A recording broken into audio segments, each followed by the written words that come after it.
Alright guys, what is going on? Fly here. Welcome back to the channel. In today's video, by not popular demand at all, we are playing out the American Tier 8 aircraft carrier, the Lexington, or as I thought to say, the Lady Lex. Now, this aircraft carrier is, in my opinion, the sexiest aircraft carrier in the American fleet. Now, I do have a soft spot for the Imperial Japanese Navy. Akagi, rest in peace, you're not in game. I don't know why I want you here so bad. The Taiho's nice as well, but the Lady Lex is the sexiest American aircraft carrier. Another one that would be sexy, in my opinion, probably was the Saipan, rest in peace. My gosh, so many things are rest in peace in this game. But in this gameplay, this is a post-commentary right now. And the reason why I did that was because, yeah, I'm pretty bad with wargaming's carriers. Now, not because I might be a little bit dumb, but it's just a whole new playstyle. If you guys used to play Navy Field 1, that playstyle is so entirely different from this one. But since the new updates in the community helping out, it's becoming much more fun for me. With that said, aircrafts kill aircrafts faster. It's not that I can sit on your tail with Corsairs and you won't, and then you can drop your bombs and get away. As you guys see right now, my Corsairs are destroying his aircrafts coming in one by one by one. Now these are fully upgraded Corsairs, but by the time you have the Lexington, you should have most of these upgrades, if not all of them. Now, what upgrade you probably will not have yet is an additional fighter to your squadron. It looks like we have 8 or 7, but you will have 1 less than that. But that's, you know, just icing on the cake with how good these fighters are. And if you guys see right now, we totally annihilated that force. We took out 19 plus 4, 21. Is that right? 23. I hope you guys know I was kidding. All right, get Lexington moving again. But anyways, talking about that. So with, how am I going to explain this? So in this gameplay, we'll talk about one thing. Wow. We'll talk about one thing. Because 2 weeks ago, before, you know, I kind of did some research on carriers and stuff, I had a lot to say about them. But now a lot of that stuff has been fixed. We'll talk about 2 things. Okay, we'll do a little agenda. Bullet point right here, we'll talk about airplane XP. Oh, rest in peace. Yeah, I think I got, yeah. Oh, this is an Nagato one. Pop! Oh my gosh. We'll talk about XP on the fighters, and then we'll talk about fuel for planes. Okay, so we'll start with experience. I still feel like the experience in this game for fighters are a little bit too low. And why I say that is there's no reason a carrier player should get his rewards reduced for doing damage to the enemy players, but there's no reason why I should get less XP for stopping damage, if that makes sense. So instead of doing damage with fighter supremacy, I stop it. That makes sense. Now, it's hard to calculate how much you stop because it doesn't happen, and you know, that's like quantum physics and shit. Yeah, by the way, these SBD, or these Dauntlesses, are drunk, guys. We spent too much time in the airfield tavern, and they're just like, dude. I hope you guys understand that, though. Because it's very easy to quantify how much a ship does damage to an enemy ship, but it's hard to quantify how much damage is prevented. And I think damage prevented helps a team as much as damage done, if that makes sense. Now, granted, offensive, defense, depends on how you look at it, but you need both to win. So with that said, if I kill 60 planes that were all bombers, and he did no damage, the enemy carrier did no damage to my team, why do I get so little XP? And I said before, it's hard to quantify how much, you know, XP you should get.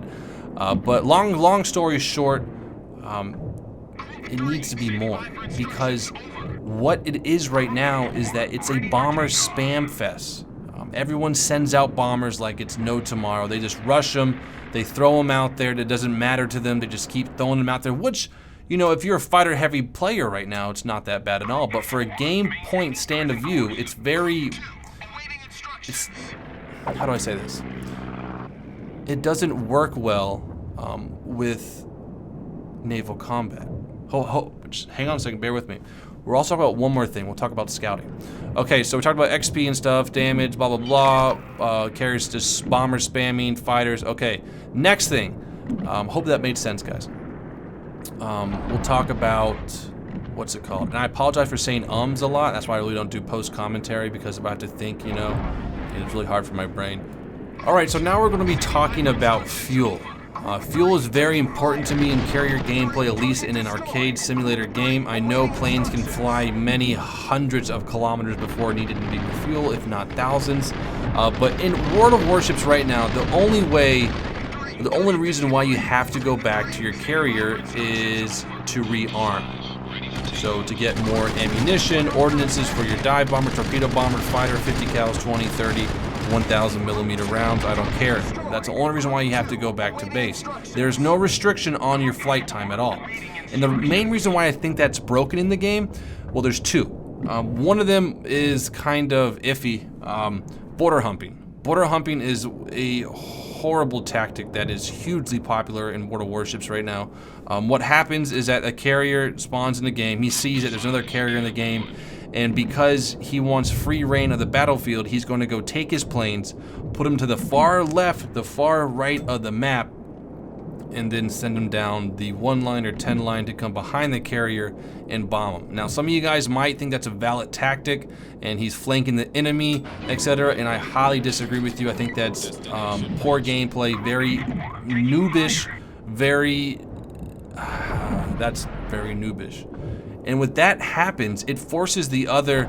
Okay, so some of you guys might say, well, he deserves it if he gets all those planes around. You know, if the enemy carriers are too stupid to check the corners of the map, then he should be able to do that, which, you know, is a valid point. I mean, like, if now, you know, with me playing some carriers every now and then, or training on some carriers, and good gosh, guys, look at that view.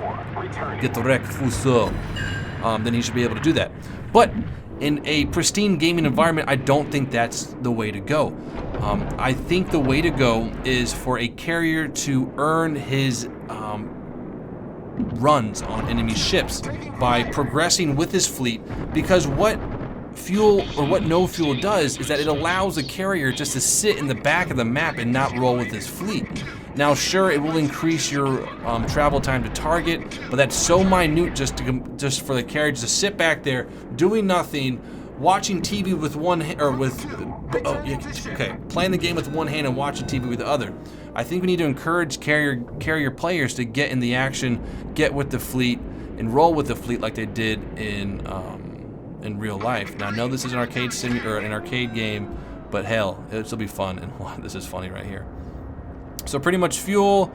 Let's see. We talked about the fuel. We'll talk about scouting in a second. I think I had one more point to make about the. Okay, yeah. So that's about fuel. I think planes need fuel. I think it's natural in this game for the planes to have fuel. You guys might disagree with me. Whatever. Next is scouting. Scouting is. It doesn't exist in this game. Everything's scouted. There's no fog of war, which I think would really be cool in World of Warships.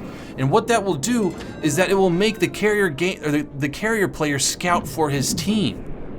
And because right now, everything's spotted on the fucking map. Look at that. Like, everything is. Now, granted, we do have planes up and stuff, but the spotting mechanic in the game is so, it doesn't really matter. I mean, you see everything. I'll send my scout up, you know, and I can see you across the map. And I feel like carriers need to battle for that line of sight. Carriers should make the other team blind by air superiority and gameplay. And guys, I feel like carriers should have a huge outcome on the gameplay. Some of you guys might not want that, but what's the point of fighters? To take down bombers. I feel like the point of fighters is to achieve air superiority, take down fighters as well, and then push the enemy's line of sight back to where your team can really steamroll. Some of you guys might think that's imbalanced, but I think that would make carrier gameplay much more fun, much more challenging, much more skillful, to where there'll be really good carrier players and such. I hope those points made sense, because right now I feel like carrier gameplay is very watered down, at least from my experience. So just to sum up what we talked about experience increase, we talked about fuel, because planes need fuel, because It's not fun when a plane can go across all the way the map and get behind you. And okay, sure, he should be allowed to do that if he gets away with it. I highly disagree with that. And then scouting.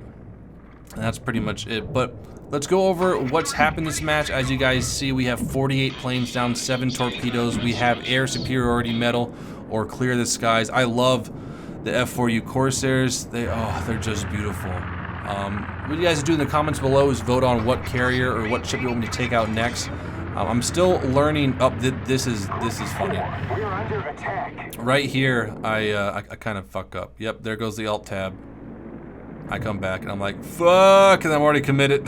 Oh well, it fucking happens, right?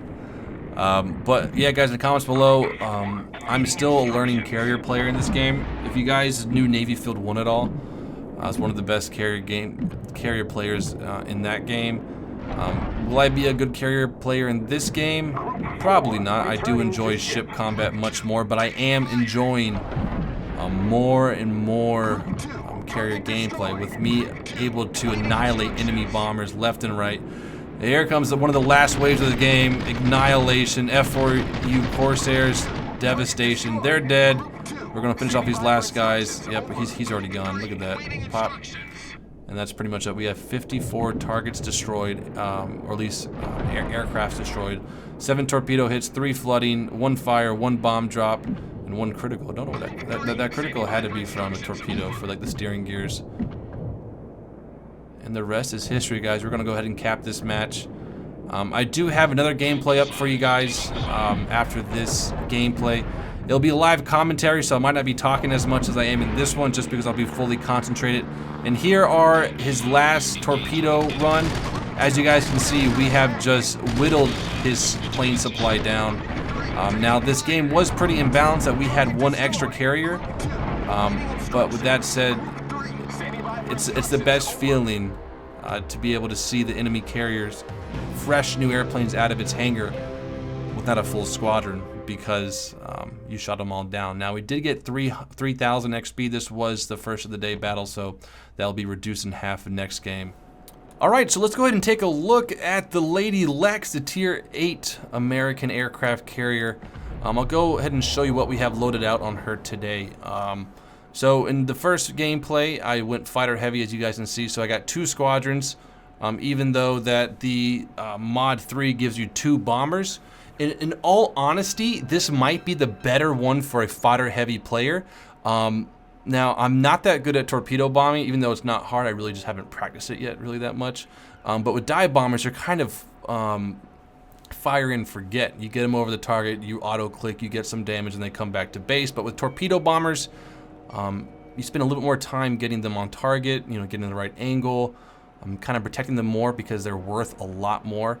But the Mark 8 mod 3 is not that bad of an idea, just because it gives you more time on your fighters, which you're trying to do in the Lady Lexington if you're playing it like that. The Mark 8 mod 2 is fighter heavy, which I don't recommend it. Americans are known for their fighters, or at least in this game, so I would use that. But we do have, for the aircraft in today's videos or gameplays, we do have the Corsair F4U, beautiful aircraft, Rex in this game. For a torpedo bomber, the TBF, as you guys can see right here, the Avenger. And then for our dive bomber, looks like the Dauntless SB-D2, which is pretty much the Dauntless, sexy ass aircraft. For the upgrades today, we're going to be having everything fighter possible. Air group modification 1, we have 10% to aircraft gun effectiveness, 20% to fighter survivability, damage control, top speed, and then 10% less on detectability, because those big battleships have those long range guns, and if you can stay a little bit under the radar, they might not fire at you. What else we got going on here? We have a very fast ship, Lexington, 33.6 knots. Pretty much, I feel like the American carriers were the reason for the fast American battleships, or at least like the the Iowa class, and the Montana was never built, but that was on the drawing board to keep up with these fast ships, because oh my gosh, the American aircraft carriers are so darn quick. And guys, another thing is worth noting about the Lexington is its anti-aircraft guns. Good gosh. Now, if somehow bombers do get through your fighter screens, ladies and gentlemen, we have 91 out of 100 anti-aircraft effectiveness. We have 16 single 20 millimeters. We have 2 times 2 40 Bofors. So it looks like 4 in total on each side. No, that's kind of weird right there, eh? And this is the big number.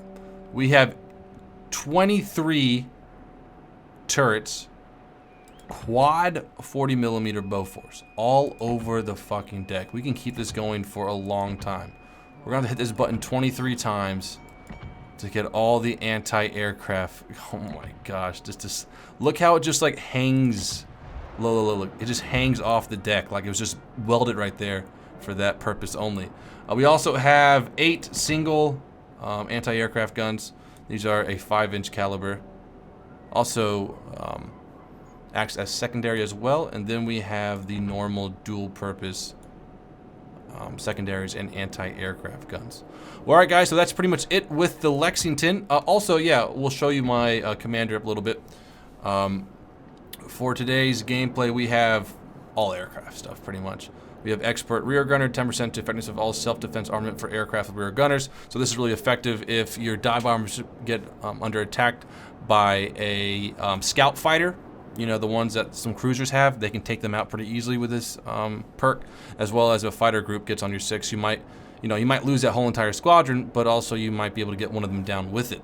Then we also have a tier 3, if you will, dogfighting expert. Fighters with cruise speed lower than the enemies enjoy a temporary increase in their attack power. The bigger the difference in speed, the greater the increase. That is crazy. Okay, the next is aircraft servicing expert. Increase all aircraft servicing speed and survivability. So they'll come into your ship and then they'll repair much faster. Also, we have air supremacy. Changes number of aircrafts in squadrons, so you increase the number of planes that you have in the squadron by 1, which is super helpful. Also, we have last stand, which allows us to control our ship heavily damaged. Because I chose this one because let's say you get citadeled for 10% or 90% of your health, and then you've used your repair for a fire earlier in the match. It's still repairing. And you need to turn the ship around. Let's say you were maneuvering, and whatever could happen will happen, and it's better to be able to maneuver out of combat or accelerate out of combat than to sit there and die while your engine's off and you're just spamming R because it won't work.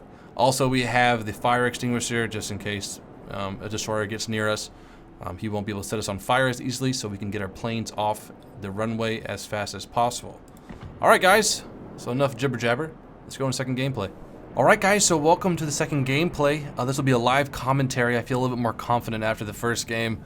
I did that post commentary because I really wanted to focus highly on what I was doing in the match. With carrier gameplay, a lot of stuff's going on. You have to monitor it all the time. But in this matchmaker, it looks like it's a little bit more of a balanced match. We're versing 2 Hirus. I know I probably mispronounced it, but I apologize. Now my main concern this match is that we won't have enough fighters to deal with these guys. I just don't think it's possible unless our other Hiru does have some fighters. Which let's go over and look at him. Where is he? Okay, he's already sending out bombers. Let's get our squadrons up. One of my main concerns early match, I think, to any carrier player, is border humping the bombers across the map, which pretty much means you just hug the map with these bombers, to where a fighter or a carrier will send his fighter out in the middle of the map, and then they'll just go right behind you. So, it looks like he's actually scouting border humps too. So, okay, good. I'm gonna take these guys and put them more in the center, and if I do spot someone in the middle, then we'll go ahead and take them out. But it looks like the Hirus do have some fighters up. Okay, a little bit more of a fighter match this time, which is nice. Yeah, so I've just been practicing out my carrier game and trying to learn it. I know I always talk about Navy Field 1 and blah blah blah blah blah blah blah, but hang on, this is mine too. Okay, roger that. Let's actually get these things grouped up. want to get my fighters grouped right now because they do have a little bit more. Hang on a second. Even though his squadron only has 4 planes in it, watch when we group ours together, we'll just decimate him. But a little bit. There's a bomber. We'll go ahead and engage. We're just keeping our bombers back. I don't really want to use them yet early in the match. I want to achieve air superiority, and then we'll move in with the bombers.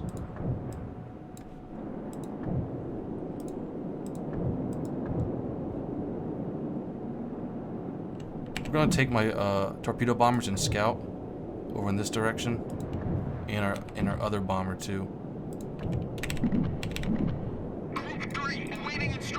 Okay, so we pushed back his assault. We'll just keep these guys here. And this is the main thing. We do have an Iowa, and if we keep him alive all match, then we should be able to win. But I have a bad feeling, guys. I got a bad feeling about this.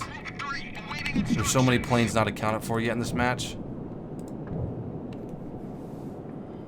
Okay, who's right here? Because this is the Merman's probably not that high value of a target in this matchmaker.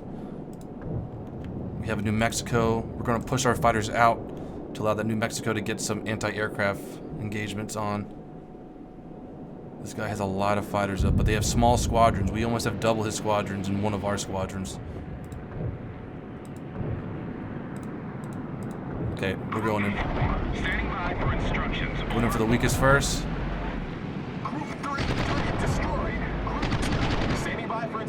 Look at this aerial battle, huh? That's a big one.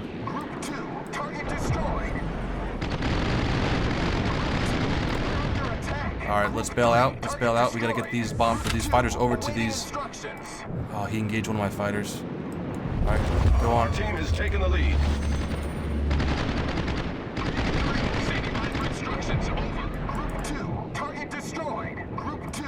Got a lot of torpedo bombers coming over here. A lot of shit's going on. Holy crap. Okay, this fighter's out of everything, I think. I think he needs to go back to base. Come on, let's go back to base. Nope, you still got something in you, don't you? Returning. Group 3, awaiting instructions. Taking fire. Group 3, we're under attack. Okay, now we're gonna go ahead and move our bombers in over here. It seems like the enemy carriers are playing front up and not border humping, which I really do appreciate. I don't enjoy border humping. Airplanes in this game need fuel. Okay, let's check this guy out. Okay, he's back to base. We're gonna move our carrier up a little bit so our repair times are not that drastic. Okay, we'll finish these guys off and hopefully go back to base. Target destroyed. Group 3, awaiting instructions. Get back to base, you are back to base, get them back to base. Group 3, standing by for instructions. Okay, looks like we got some enemies over at A. No, none of our teams at A, but we do have control of the center of the map, which is pretty crucial right now. Here's a Izumo. We'll go ahead and engage him. He's pretty. We're gonna hide our fighters up here a little bit. Okay, so it looks like our Corsairs are just back to land. Autopilot mode enabled. 33 seconds on the re-up. Who's over here? New Mexico, not that big of a threat for me. As long as our Lexington stays away. I love playing fighter heavy in World of Warships. It's just so fun. Okay, yeah, he is sitting still. We're gonna go send our dive bombers in first. You guys better be coming back. Good, I'm about to say you guys better be coming back to base right now. So we already have 22 planes killed already, which is not bad at all. We're gonna get these guys up as fast as possible.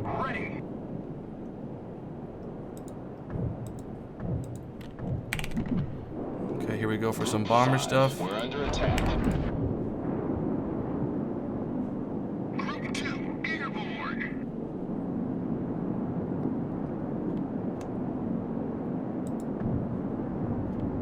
That Taga with anti-aircraft, holy crap. Group 4, taking fire. 5, returning.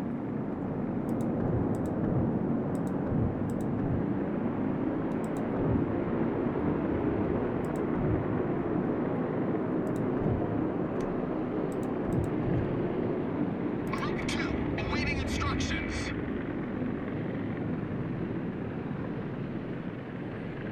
Doesn't look that good over here with this torpedo run. Yeah, we got caught in the mist. Okay, let's get our fighters back up. Fighter heavy is the way to go. So the difference, if you guys realize, the difference between the Americans and Japanese carriers is that the Americans are very fighter heavy. So pretty much it's like dealing with the Zerg rush in StarCraft. You send these fighters out and you keep targeting. Hang on. And the main challenge is managing your fighters to time it up with the enemy's bombers. Because they have so many freaking bombers that it doesn't matter how many they send at you, they can still keep rearming those up because there's so many squadrons available. But if we keep killing them, they'll slowly start to dissipate. Get them, get them, get them. Let's go, let's go, let's go. Come on, Corsairs. I don't want to get caught behind on my heels right now. We'll let those guys go. I want 2 squadrons up at a time together to overwhelm the enemy fighters. And now, as you guys see, it's not really much damage I'm doing. Hang on a second. I'm trying to obtain air superiority, which is massive in World of Warships. As you guys see, we're just suffocating these guys right now. We're not allowing them to flow freely, if you will. There's no free reign right now. But what I really, dive bombers are cool and all, but what I really want to find are torpedo bombers. Target destroyed. Group 3, standing by for instructions. Over. We'll take these guys out pretty quickly. Waypoint reached. 2, target destroyed. Group 2, awaiting Okay, we have his torpedo bomber spotted. Group 3, standing by If for we can't get them instructions. initially, then we're going to get them when they come back.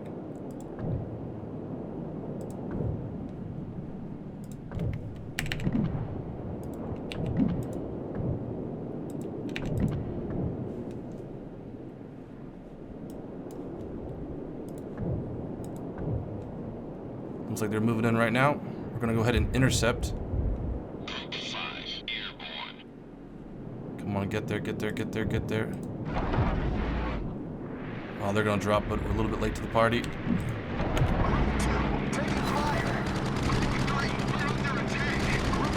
Okay, extinguished. We have cleared the sky medal, and that's it. Okay, we got some down here. We'll go ahead and take these fighters down low. Now, you guys might be saying, why do you keep your fighters together? Now, there's 2 strategies that you guys will be seeing.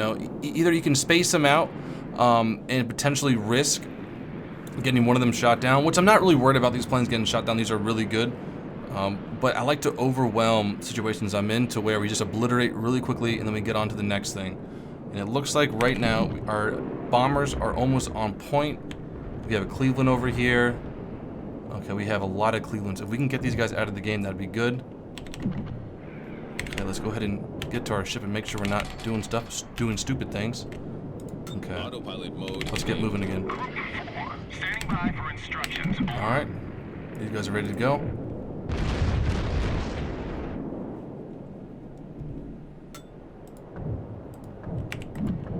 Group 3, awaiting instructions. Group 2, standing by for instructions. Over.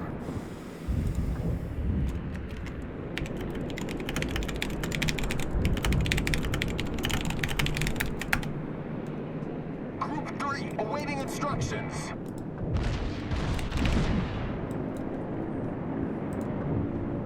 Just talking to my other friendly carrier, seeing if he wants to cover north. I know he doesn't really have that good of fighters, but what he does have is scout to let me know what's going on up there. Waypoint reached. Okay, I'm gonna go ahead and put my fighters up north. There's nothing going on really down here anymore. Group 5 standing by for instructions. Over. Group 4, we are under attack.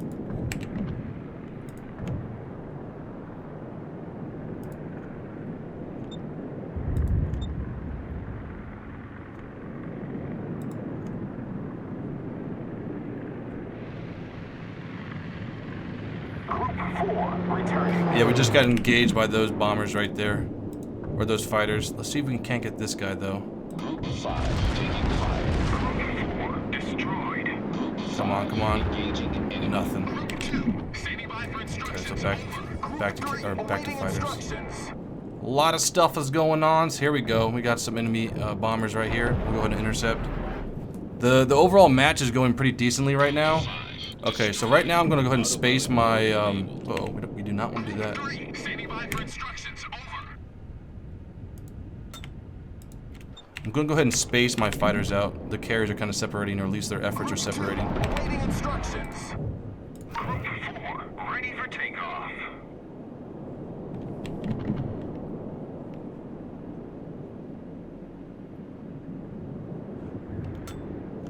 Had to go. No, thank you. Group 2, taking fire. Group 5, ready. Look at this, guys.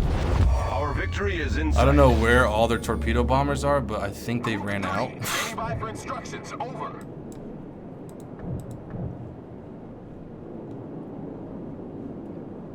Group 3, awaiting instructions. Okay, here we go. We're gonna engage these dive bombers here. Group 2, Come on. Come here, baby. Group 3, we're under They're attack. fucking toast. Once my Corsairs lock on, no sir, they're out of here. Destroyed. Group 3, awaiting instructions.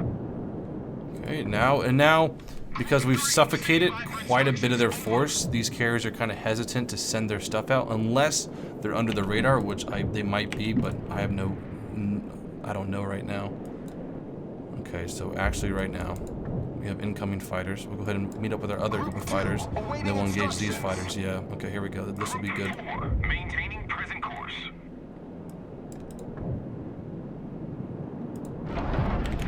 Good luck, Corsairs. Group 3, taking fire.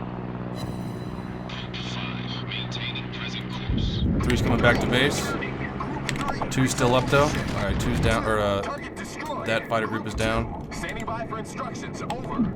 Autopilot mode disabled. Okay, so now let's see if we can have a successful torp run now that most of his fighters are gone. Group 2, target destroyed. Okay, 2's still up. 2's still good to go. Instructions. We have three ammo lines, which is pretty decent.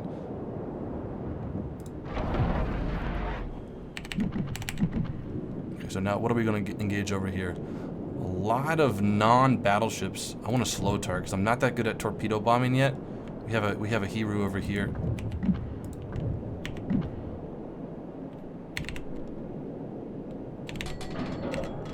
2, we're under attack. Group 4, taking fire. Group 2, target destroyed. Group 2, awaiting instructions. Okay, 2's still up and running. Holy shit. I'll be damned. Autopilot mode disabled. Yo, it sucks sometimes because sometimes you click off your guy. Autopilot You have to mode redo the enabled. autopilot. Yeah, let's just get rolling. Group 4, we're under attack. Okay, here we go. We'll send these guys to engage these dive bombers. Yeah, he's almost out of planes right now, boys.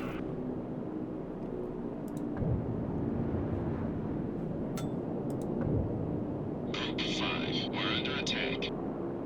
Group 5, approaching target. Group 5, returning to ship. Waypoint reached.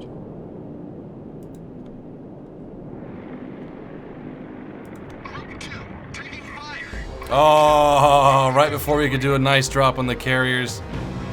So last game we got 60, this game we got 46. I think I still need to work on getting my bomber play up, but first and foremost, there you go, foremost, I really am a huge advocate.